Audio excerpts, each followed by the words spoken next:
हरियाणा की मनोहर सरकार के सहयोग से ज्यादातर किसान अब प्रगतिशील बनने की दिशा में आगे बढ़ रहे हैं, क्योंकि प्रदेश सरकार की सभी योजनाएं किसानों के लिए कल्याणकारी साबित हो रही हैं।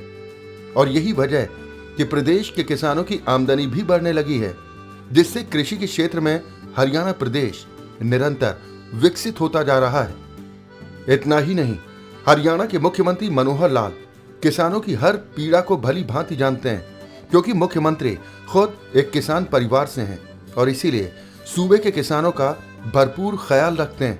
यही वजह है कि उन्होंने हाल ही में बढ़ती ठंड और शीत लहर को देखते हुए रात के समय में अपने खेतों में सिंचाई करने वाले किसान भाइयों को बड़ी राहत दी है, जिसके तहत ट्यूबवेलों के लिए बिजली सप्लाई का शेड्यूल बदल दिया गया है। मेरे किसान भाइयों, जैसा हमको ये पता है कि बहुत ही ठंड और शीत लहर अब चल रही है और मैं स्वाभाविक है कि हरियाणा के किसान जो दिन में रात में कभी भी बिजली आने पर सिंचाई के लिए खेतों में जाते तो ठंड बहुत होती है। इस बात को ध्यान में रखते हुए ऊर्जा विभाग ने आज ही एक निर्णय लिया है कि अब कुल 19 सर्कल में से 7 सर्कल में अब ये बिजली प्रातःकाल 5 बजे से लेकर के दोपहर 1 बजे तक होगी। और ये 7 सर्कल हैं करनाल, कैथल, सिरसा, फतेहाबाद, भिवानी, सोनीपत और जींद। इनको छोड़ करके बाकी जो सर्कल हैं उनमें सब में प्रातः 10 बजे से लेकर और सायं 6 बजे तक ये 8 घंटे बिजली रहा करेगी, ताकि किसानों की कठिनाई को समझते हुए ठंड से बचा जा सके। और ये शेड्यूल जो आज शुरू किया गया है 31 जनवरी तक चालू रहेगा। 31 जनवरी के बाद पुनः इसकी समीक्षा करके यदि आवश्यकता हुई तो इसको आगे भी बढ़ाया जाएगा। धन्यवाद। मुख्यमंत्री मनोहर लाल और कृषि एवं किसान कल्याण मंत्री जेपी दलाल के नेतृत्व में हरियाणा सरकार कल्याणकारी नीतियों से किसानों का जीवन बदल रही है। हरियाणा के किसान अब परंपरागत खेती से दूरी बना रहे हैं और बागवानी को अपना रहे हैं। किसानों को अब समझ आ चुका है कि परंपरागत खेती में मुनाफा कम और लागत ज्यादा है, जबकि बागवानी में लागत कम और मुनाफा बेहद ज्यादा है। हरियाणा सरकार बागवानी के तहत फल और सब्जियों की खेती पर अच्छी खासी सब्सिडी दे रही है। साथ ही प्रदेश का बागवानी विभाग किसानों को प्रशिक्षण देने पर पूरा फोकस रख रहा है, जिससे किसानों को सीधे तौर पर लाभ मिल रहा है और प्रदेश का किसान खुशहाल और प्रगतिशील बनता जा रहा है। वहीं हरियाणा प्रदेश में प्रगतिशील किसानों का विस्तार करने के लिए एक योजना चलाई जा रही है, जिसके तहत हर प्रगतिशील किसान एक नए किसान को ट्रेन कर प्रगतिशील किसान बना रहा है, जिसके लिए प्रगतिशील किसानों को प्रोत्साहन राशि भी दी जा रही है। इसके साथ ही हरियाणा सरकार ने कृषि अध्ययन करने के लिए किसानों को विदेश भेजने की योजना भी बनाई है, जहां नई नई खेती के लिए तकनीकों को सीखकर किसान अपनी प्रगति कर सकता है। हरियाणा के अंदर 500 से लेकर 800 तक ऐसा माना जाता है कि प्रगतिशील किसान भी हैं। प्रगतिशील किसानों को भी हमने योजना के माध्यम से कैसे उसका विस्तार हो, हर प्रगतिशील किसान एक नए किसान को ट्रेन करके उसको प्रगतिशील बनाए, इस योजना पर भी हम लगे हैं। उसके लिए भी प्रोत्साहन राशि हमने दी है। विदेशों में जाने के लिए ऐसे हमारे किसान बंधु वहाँ जा करके अध्ययन करके आएँ कि किसानी किस प्रकार से और अच्छी की जा सकती है। इसके लिए भी विदेश भ्रमण की योजना भी हम बना रहे हैं कि कुछ किसान अगर जा करके अध्ययन करके आना चाहते हैं, उनकी व्यवस्था भी हम कर रहे हैं। अफ्रीकन कंट्रीज़ के साथ हमने बातचीत की, उन्होंने कहा कि हमारे यहाँ ज़मीन बहुत है, अगर आपके किसान हमारे यहाँ ज़मीन लेकर के और खेती करना चाहें तो वो भी हमारा स्वागत करने के लिए तैयार बैठे हैं। ऐसे कुछ किसानों को वहाँ जाने के लिए भी प्रेरित करेंगे।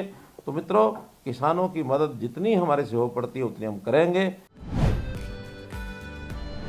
ऐसे ही एक प्रगतिशील किसान सुरेश राणा है, जो पिछले कई सालों से पिहुआ के गांव बीबीपुर कला में बागवानी के तहत फलों की खेती कर रहे हैं। मौजूदा समय की बात करें तो किसान सुरेश राणा ने 6 एकड़ में फलों का बाग लगाया हुआ है, जिसमें कई फलों का उत्पादन करते हैं, जिससे उन्हें काफी अच्छा मुनाफा भी हो रहा है। जी सर, क्या नाम है जी आपका? मेरा नाम सुरेश राणा है और मेरा गांव बीबीपुर कला पिहुआ में पड़ता है। ये तो आप बागवानी खेती कर रहे हैं, तो कब से खेती कर रहे हैं? ये इस बागवानी की खेती को हो गए कम से कम 25 साल पहले। बाग लगाए थे यहाँ पे मेरे पिताजी ने, और उससे पहले मेरे दादाजी ने भी बाग लगाया था बेर का। तो उसके बाद धीरे धीरे करके इसको 6 एकड़ में अभी बागवानी की खेती कर रहे हैं। जैसे अमरूद का है, लीची का है, आम का है, और दूसरे पेड़ हैं इसके अंदर लगे हुए।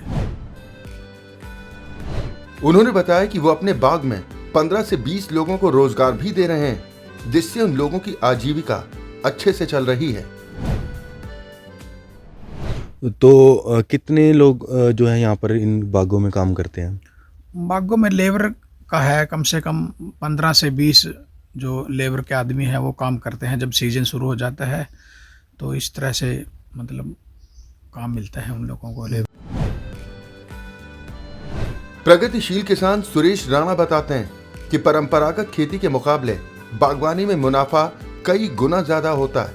अगर मौसम की मार ना लगे और मंडियों में कीमत अच्छी मिल जाए तो मुनाफा काफी ज्यादा बढ़ जाता है। जो परंपरागत खेती के मुकाबले बागवानी में कैसा और कितना ज़्यादा मुनाफा है? देखिए, जो बागवानी की फसल है वो दूसरी फसल से अलग हटकर है। मुनाफा भी ठीक है, लेकिन कई बार ये होता है कि मौसम की मार के कारण बागवानी प्रभावित हो जाती है, और कई बार मार्केट ना होने से इस तरह फसल थोड़ी कम दाम में बिकती है, जिससे बागवानी की फसल है जो उसको सही दाम नहीं मिल पाता। वहीं उन्होंने बताया कि उनके बाग में उगे फलों की बिक्री आसानी से हो जाती है, क्योंकि बिक्री के लिए वो कुरुक्षेत्र और पिहुआ की मंडी समेत अंबाला और करनाल में भी फलों को भेजते हैं। किसान सुरेश राणा के मुताबिक जहां डिमांड ज्यादा होती है और कीमत अच्छी मिलती है, वहीं पर फलों की बिक्री करते हैं, जिससे मुनाफा भी काफी अच्छा होता है। अपनी फसल को आप कहाँ बेचते हैं और बाज़ारों में आपको फसल का दाम कैसा मिलता है? फसल को लेके यहाँ से मंडियों में जाते हैं। जैसे कुरुक्षेत्र की सब्जी मंडी है, वहाँ पे कुछ पेहवा की जो छोटी मंडी है वहाँ भी ले जाते हैं कभी कभार। तो अम्बाड़ा भी ले जाते हैं और करनाल भी ले जाते हैं। तो जब सीजन जिस हिसाब से जहाँ मार्केट तेज होती है, जहाँ की डिमांड होती है, तो उसी हिसाब से फसल को ले जाया जाता है वहाँ पे, फ्रूट को पैकिंग करके यहाँ पे, और सुबह उसको 3 बजे 4 बजे गाड़ियों के जरिए वहाँ पे पहुँचा दिया जाता है। प्रगतिशील किसान सुरेश राणा ने बताया कि परंपरागत खेती को त्याग कर बागवानी को अपनाने से उन्हें किसी तरह की कोई परेशानी नहीं आ रही, क्योंकि बागवानी की फसल दूसरी फसलों के मुकाबले काफी अच्छी होती है, क्योंकि बागवानी की फसलों में पानी की काफी बचत होती है और बागवानी के तहत फलों की खेती में कीट पतंगों का अटैक भी कम होता है और उत्पादन भी ज्यादा होता है, जिससे मुनाफा काफी बढ़ जाता है। परंपरागत खेती से बागवानी खेती पर आने में आपको क्या कोई किसी परेशानी का सामना करना पड़ा? नहीं, कोई परेशानी कोई नहीं है, बल्कि मैं बागवानी की फसल दूसरी फसलों की अपेक्षा बहुत अच्छी फसल होती है और इससे मुनाफा भी ठीक होता है, लागत भी कम आती है। दूसरी फसलों पे अक्सर क्या होता है कि जैसे कीट पतंगे कोई ऐसी बीमारियां आक्रमण कर देती हैं, इन फसलों में उनकी बजाय कम आक्रमण होता है कीट पतंगों का, तो और फसल भी बेहतर निकल सकती है यदि किसान समय से इसकी देखभाल करे तो। इसके साथ ही उन्होंने बताया कि वो अपने बाग में गाय के गोबर और गौमूत्र से बनी खाद का ही इस्तेमाल करते हैं, जिससे खेतों का स्वास्थ्य और लोगों का स्वास्थ्य भी अच्छा रहता है। क्या आप ऑर्गेनिक खाद का जो इस्तेमाल करते हैं? ऑर्गेनिक खाद हम देसी खाद गोबर का जो होता है उसको तैयार करके उसका यूज करते हैं। दूसरा जो खाद है, रासायनिक खाद है, उनका बहुत कम यूज करते हैं। डीएपी को छोड़कर दूसरा खाद हम यूज नहीं करते इसमें। प्रगतिशील किसान सुरेश राणा ने दूसरे किसान भाइयों को संदेश देते हुए कहा कि परंपरागत खेती के तहत गेहूं और धान का उत्पादन करने के बजाय बागवानी को अपनाएं, जिससे किसान भाई अपनी आमदनी को कई गुना बढ़ा सकते हैं, क्योंकि बागवानी के तहत फलों का उत्पादन साल भर चलता है और परंपरागत खेती से साल में एक बार ही उत्पादन मिलता है।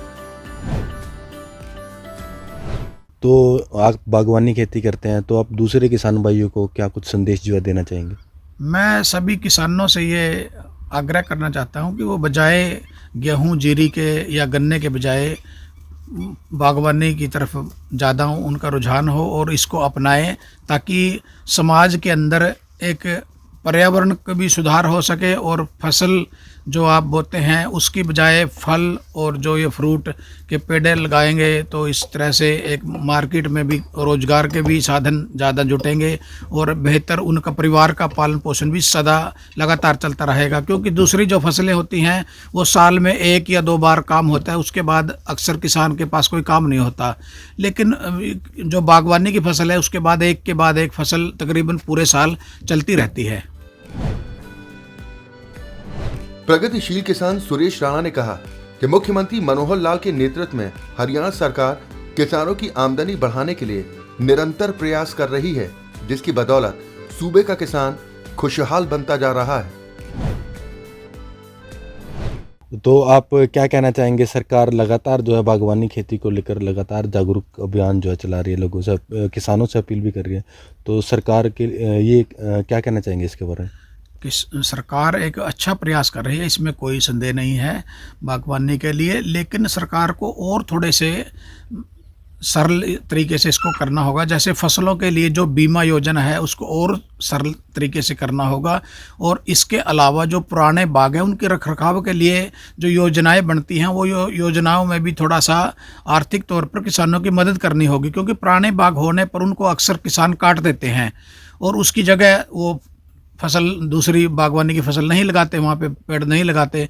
तो सरकार को कुछ ऐसा नियम कर देना चाहिए कि 5 साल या 10 साल के बाद जो पेड़ लगे हुए हैं उनको भी आर्थिक रूप से किसानों को मदद करे, उनके लिए कटिंग वगैरह का जो खर्चा है वो ज़्यादा से ज़्यादा दे, इंस्ट्रूमेंट दे, और छोटे जो ट्रैक्टर हैं उनको उपलब्ध करवाए सस्ते लोन पे।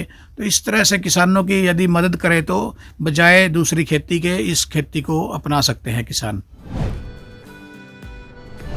वहीं प्रगतिशील किसान सुरेश राणा के सहयोगी शीशपाल ने बताया कि वो कई वर्षों से 6 एकड़ में अलग अलग तरह के फलों की खेती कर रहे हैं, और उन्होंने किसान भाइयों से अपील करते हुए कहा कि किसानों को बागवानी की तरफ आना चाहिए, जिसमें अच्छा मुनाफा होता है। क्या नाम है जी आपका? जी शीशपाल जी। कहाँ के रहने वाले हो आप? बीबीपुर। अच्छा, तो कितने सालों से आप ये बागवानी खेती कर रहे हैं? ये तो बहुत पुरानी कर रहे हैं हम, 50 से 60 साल से। तो कितने एकड़ में आप ये फसल खेती करते हो? 6-7 किले में। तो कितना फ़ायदा होता है आपको इसमें? फायदा तो बहुत अच्छा हुआ। तो क्या कुछ किसानों भाइयों को क्या कुछ संदेश देना चाहेंगे? लाना चाहिए बाग, बहुत अच्छा बाग लगा। तो इसमें फ़ायदा है सरकार के द्वारा जो फायदा योजनाएं? इसमें बहुत ज़्यादा। लीची का बाग आ 150 से 200 रुपये किलो जावा लीची। तो किस किस और कौन कौन सी फसल की जो आप खेती करते हैं?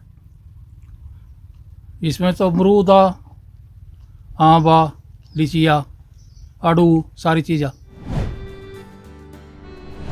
वहीं उन्होंने बताया कि समय समय पर कृषि विभाग और बागवानी विभाग की ओर से डॉक्टर्स और अधिकारी उनके खेत का जायजा लेने के लिए आते हैं और खेती बाड़ी से जुड़ी हर समस्या का समाधान भी करते हैं। इसके साथ ही बागवानी विभाग भी कैंप लगाकर किसानों को ट्रेनिंग देता है, जिससे किसानों को नई नई तकनीकों के बारे में जानकारी मिलती है, जो उत्पादन बढ़ाने में काफी कारगर साबित होता है। किसानों की आय बढ़ाने के मामले में बागवानी फसलें गेहूं और धान जैसी पारंपरिक फसलों के मुकाबले अच्छी मानी जाती हैं, लेकिन ये फसलें मौसम और बीमारियों के प्रति काफी संवेदनशील होती हैं।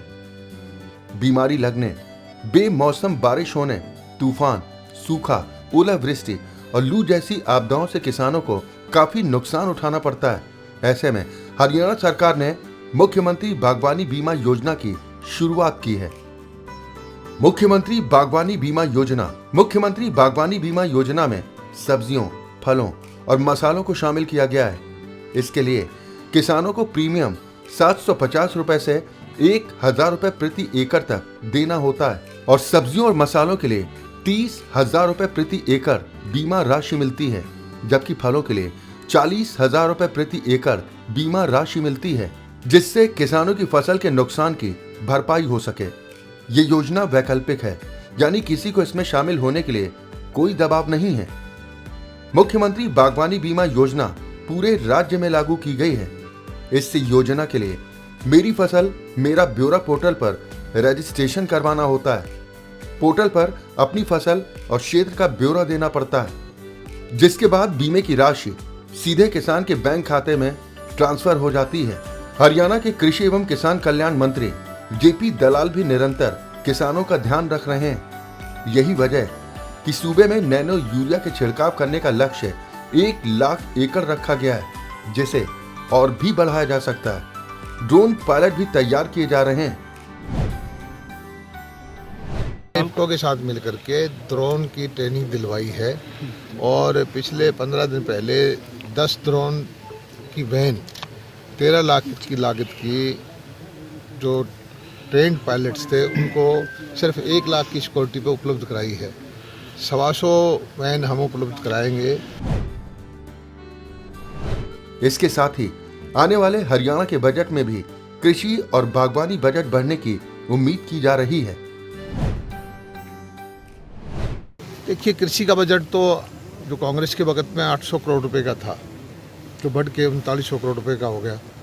बागवानी का बजट कई गुना बढ़ा है। इसी तरह से गौशाला का बजट है वो 10 गुना बढ़ा है। नहरों का बजट 4-5 गुना बढ़ा है। विशेष ध्यान है कि ग्रामीण क्षेत्र की अर्थव्यवस्था दुरुस्त हो, ग्रामीण लोगों की आमदनी बढ़े, ग्रामीण भारत में अच्छी विकास हो, और मैं समझता हूं कि इस बार भी बजट का यही फोकस रहेगा।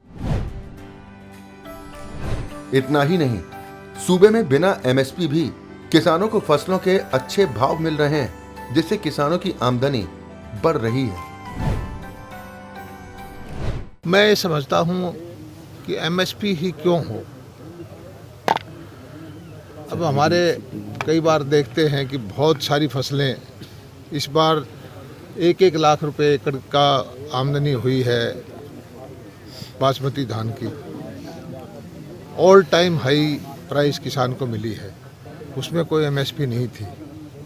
पिछले साल सरसों का भाव 8,000 रुपये तक बिका। उससे पिछले साल कपास का भाव 11-12 हज़ार रुपये तक बिका, जो एमएसपी से डबल था। एमएसपी ही काफ़ी नहीं है। किसान को मार्केट की ताकतें ऐसा भाव दें जिससे उसको ज़्यादा से ज़्यादा लाभ मिले। दरअसल हरियाणा एक उभरता हुआ बागवानी उत्पादक राज्य है। इस वक्त राज्य की कुल फसल क्षेत्र के लगभग 7% एरिया में बागवानी फसलों की खेती होती है, जिसे 2030 तक बढ़ाकर 15% तक ले जाना है। इस लक्ष्य को हासिल करने के लिए किसानों को बीमा का सुरक्षा कवच देना जरूरी है और हरियाणा प्रदेश में बागवानी क्षेत्र को आगे बढ़ाने को लेकर बड़ा काम हो रहा है। हमारा जो बागवानी क्षेत्र है इसको हम कैसे और बढ़ाएं, क्योंकि फसल के लिए हमारी जो खेती की जमीन है, हमको अंदाज होना चाहिए कि लगभग 80 लाख एकड़ जमीन हमारी एग्रीकल्चर लैंड है। अभी इस समय इसमें बागवानी और खेती मात्र 7 लाख एकड़ अर्थात 7% ही लगभग इसका उपयोग हम करते हैं, लेकिन इसको बढ़ाने की आवश्यकता है। हमने तय किया है कि 2030 तक इसका व्याप बढ़ाया जाए और जो उत्पाद है उसको भी 3 गुना किया जाए, क्षेत्रफल है उसको भी लगभग 3 गुना 20% तक ले जाने के लिए हम तैयार हैं। 22 लाख एकड़ जमीन पर हम बागवानी और फलों की सब्जी, उस समय फलों की बागवानी और फल और सब्जी की खेती ये करने के लिए हम आगे बढ़ सकें, ऐसी हमारी योजना है। फूड प्रोसेसिंग नीति, ये पॉलिसी हमने बनाई है कि हम जो अपने उत्पाद हैं उसको वैल्यू एडिशन करके उसमें से कुछ उत्पाद बनाएं। इसके लिए भी सरकार की बहुत सी योजनाएं चल रही हैं और ये जो फूड प्रोसेसिंग नीति के माध्यम से जो हम उद्योगों की स्थापना करेंगे, उसमें जो हम सामान पैदा करेंगे तो हमारी फसल की पैदावार की कीमत और अधिक हमको मिल सकेगी। ये उसके पीछे एक हमने एक प्रकार से योजना बनाई है। मुख्यमंत्री मनोहर लाल के कुशल नेतृत्व और दूरदर्शी सोच का ही असर है कि प्रदेश सरकार किसानों के लिए नई नई कल्याणकारी योजनाएं चला रही है और इन योजनाओं के बेहतर परिणाम धरातल पर नजर भी आ रहे हैं। इन्हीं योजनाओं की वजह से प्रदेश के मेहनती किसान कृषि क्षेत्र में ऊंचाइयों को हासिल कर रहे हैं।